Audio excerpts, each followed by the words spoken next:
this video, I'm going to tell you about census returns in England and Wales.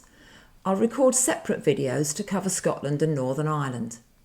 In simple terms, the census is an official count of the population, designed to help the government plan and budget for things like hospitals, housing and schools. So far as the family historian is concerned, the first meaningful census in England and Wales was taken in 1841, when names and some other personal details were included. A census had actually been taken every 10 years from 1801, but these early ones were mostly just head counts. From 1841, each census provided a snapshot of a household on a specific night, generally a Sunday, in late March or early April.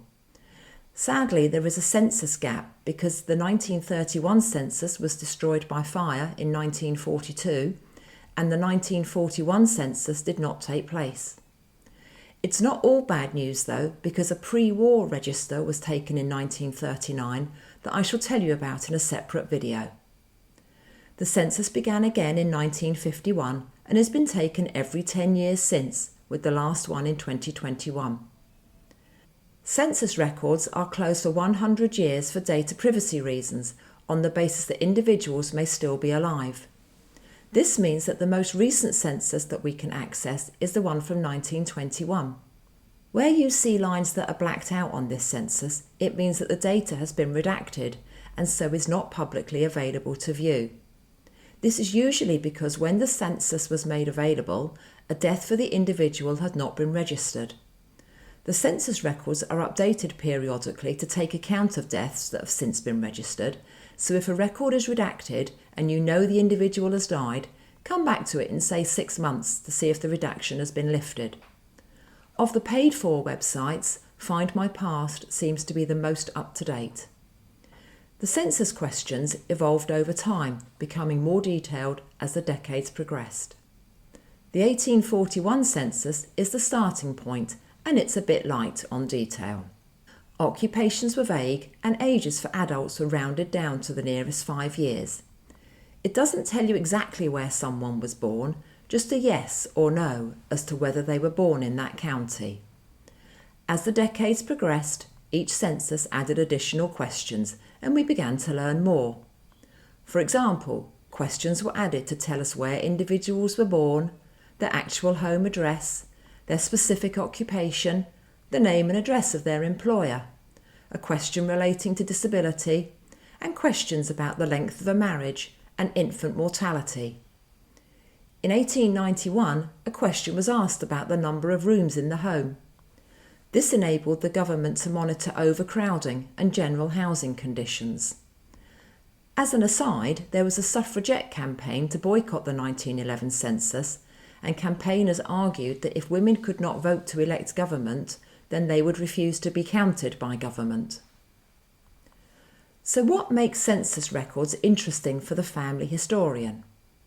Birth, marriage and death certificates tell you when and where things happened, whereas census records tell you how ancestors lived.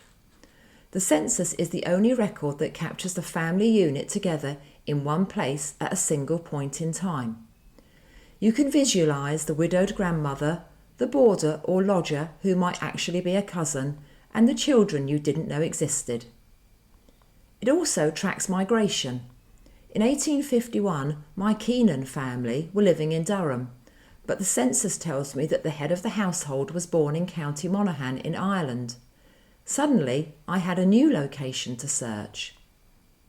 It captures a snapshot in time every 10 years, allowing you to follow an ancestor from their childhood home, through their marriage, the birth of their children, their occupation, and eventually into old age.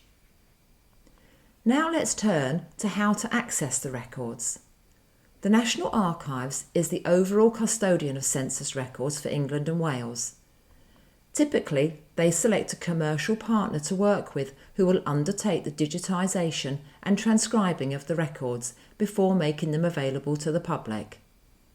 For the 1921 census, the website Find My Past was selected as partner, and as part of the deal, they were able to make the records public on their website for 3 years before other family history websites. This was a massive bonus if you were a subscriber to Find My Past.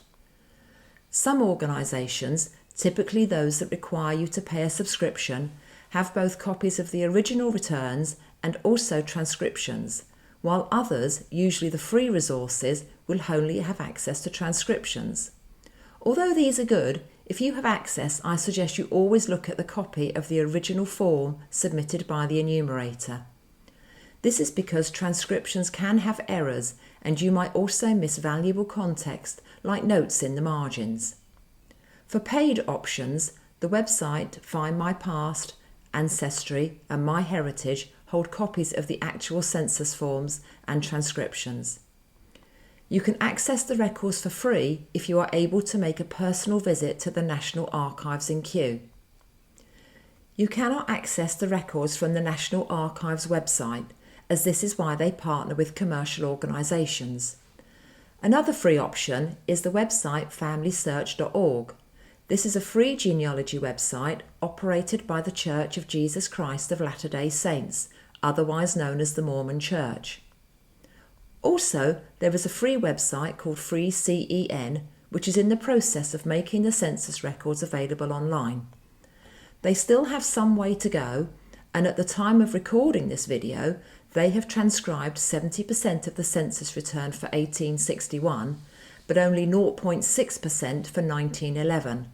So as I say, it's a work in progress, but it's definitely worth a look, particularly for the earlier census records. You may also be able to access paid websites for free from your local library, so that's worth checking as well. When you're searching the records, you need to be open-minded with spellings, particularly for more unusual names. As I've said on previous videos, much of the population in the 19th century was illiterate, so if the household could not complete the form themselves, they might ask a neighbour or the local parish priest to help. If all else failed, the enumerator would complete the form on the household's behalf. If this happened decade after decade, you could have all manner of spellings. The transcription of the census records was another potential cause of spelling variations. The original records were stored on microfiche, and the transcriptions were done by hand by teams of experienced people who read through the records of each census line by line and transcribed the contents into searchable digital text. Back in the early days of my research, I searched long and hard for my Keenan family who had come to England from Ireland during the potato famine. I used all manner of spellings and wildcards and I couldn't find them. Eventually, I found them under the name Heenan, and when I looked back at the copy of the original record, I could see how easily the K had been read as an H. I've now told you all the essentials you need to know about the census returns, so I'm going to bring this video to an end with my top 3 tips. Number 1, due to low literacy rates in the 19th century and possible transcription errors, names could easily have been misspelt, so make use of wildcards when you search. Number 2, if you're struggling to find who you're looking for, add the names of other family members to your search, as this will reduce the number of results. And number 3, when you find your ancestors in the census, look on the rest of the page and on the pages before and after, as you might be lucky enough to find other family members close by. I hope you found this video helpful to your research. Please don't forget to like, subscribe and share it with anyone else who's exploring their ancestors. Thank you for watching, and I hope to see you next time.